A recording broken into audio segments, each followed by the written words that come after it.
You're listening to Do This First, a daily personal development podcast that focuses on science-backed, actionable steps towards your best year ever. Hi, I'm Santa, your host. Today we're continuing with our life lessons from the greatest philosophers of all time.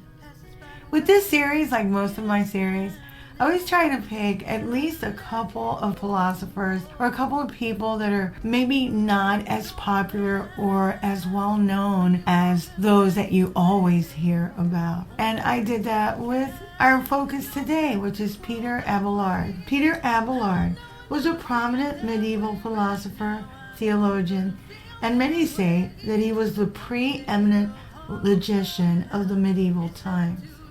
He was born in 1079 near Nantes, France. His early life was characterized by a strong desire for knowledge, leading him to study at various institutions, including the University of Paris, like Rene, Descartes, and Thomas Aquinas, two people that we've already profiled. By the age of 20, Abelard had established himself as an influential teacher and was known for his innovative approach to logic and philosophy. Abelard's intellectual journey began with the study of dialectics, where he sought to apply reason to theological discussions. For clarity, dialectics is a method of reasoning and argumentation that explores the contradiction and interplay between opposing ideas or forces, leading to the resolution and synthesis of these contradictions to reach a deeper understanding or truth. Plainly speaking, in dialectics, you take two opposing viewpoints or subjects, compare and contrast them. Then you synthesize the information gleaned, forming a composite of the distilled information. To me, it's almost like coming to a higher truth when you engage in dialectics. The base information or sources have to be impeachable or solid. This process works in a lot of fields, especially politics. He's also credited for the theory of direct reference for nouns, the theory of moral responsibility, which is going to be interesting as we progress with this podcast episode, and you'll see what I mean. Abelard became a student of Rene, a notable logician, but he soon developed his own theories, arguing against nominalism, which was the prevailing thought at the time. His pursuit of truth through reason set the stage for his later works, most importantly, the Aquinas, where he compiled a list of contradictory statements from noted authorities. This work exemplified his method of critical analysis and allowed for the examination of theological concepts through rational inquiry, challenging the existing norms of his time. Despite his academic prowess, Abelard's life was not without controversy, which we'll talk a little bit later. His works, including the Theologia Christiana, emphasize the importance of love, especially God's love for humanity. He also addressed the concept of sin and redemption, presenting a nuanced interpretation that highlighted God's grace. Abelard's views contributed significantly to the evolution of the scholastic thought and shaped the discourse on ethics and morality in the context of Christian theology. On the broader stage, Abelard found himself embroiled in theological disputes, often facing condemnation from the church. His ideas about the nature of God, free will, and love repeatedly brought him into conflict. I believe the Catholic Church was the prevailing church at the time. The 1121 Council of Sens condemned some of his teachings, leading him to a life of relative isolation and reflection. Despite these challenges, Abelard's legacy endured. His intellectual contributions laid the groundwork for future philosophers, including Thomas Aquinas, who wrote the Summa Theologica. His method of inquiry, which combined reason and faith, became a hallmark of scholasticism, influencing later generations of theologians and scholars. Abelard died in 1142. He did leave behind an influential body of work. His life was a testament to the struggles of balancing reason and faith and personal ambition and institutional constraints. Abelard's passion for knowledge and his quest for understanding exemplify the ethos of medieval philosophy. And there's much to be gleaned from a personal development perspective, but mostly from his personal life. Firstly, are Abelard's reflections on the nature of faith and reason. He believed that faith should be based on reason and evidence. He argued for the compatibility of faith and reason in the pursuit of truth. As we've experienced in this series, it is possible to reconcile our intellectual inquiries with our spiritual beliefs, as many of the early philosophers were men and women of faith. The father of the scientific method, who we spoke about previously in another podcast episode, was Francis Bacon, and he was a Christian. What is being said is that a thoughtful, reflective approach to matters of faith can lead to greater understanding and enlightenment.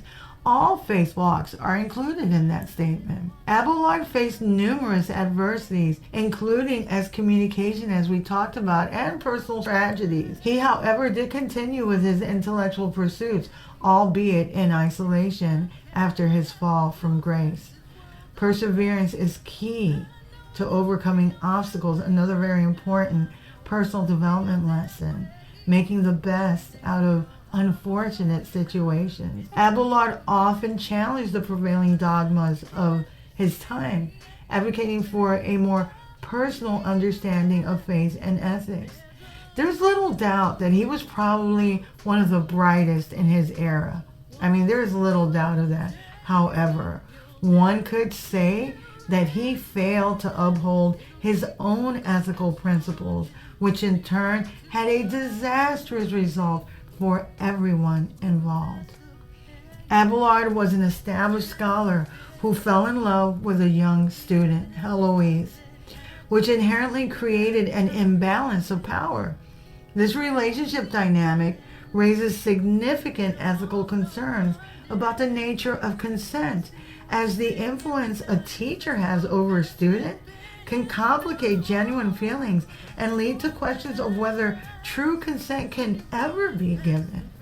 This is someone in a subordinate role. Think about that for a minute.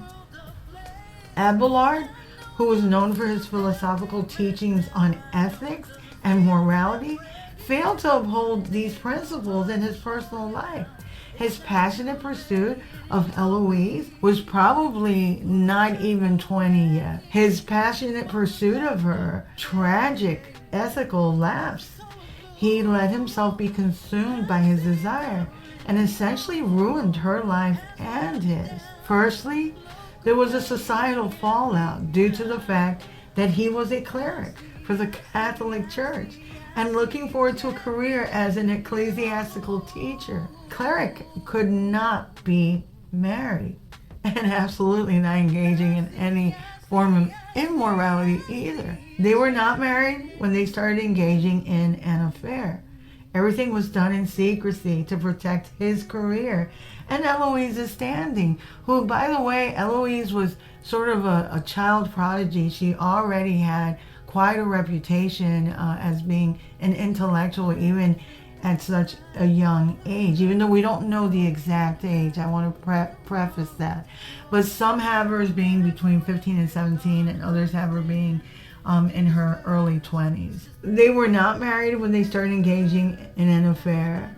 Everything was done in secrecy. And this sort of affair was just utterly dishonorable. Their story has been romanticized over the centuries and conveniently overlooking the pain and societal damage inflicted by Abelard's lapse in judgment. Heloise became pregnant. Abelard promised to marry her with the caveat that the marriage remained a secret as to protect his career in the church. Of course, the news spread like wildfire, and Heloise was sent to a convent. Eloise's uncle sought to restore his niece's honor and had Abelard castrated. Eloise never married and became a nun.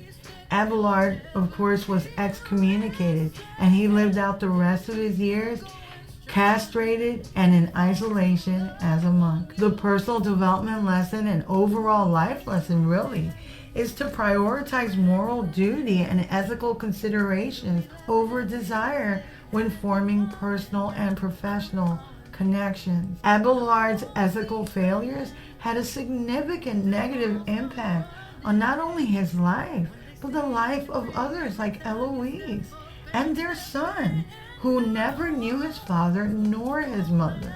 It's horrible. One bad decision can have horrific consequences. Pause. Think things through. There is a reason we were built with brains. Abelard's life was tragic, but his work has stood the test of time.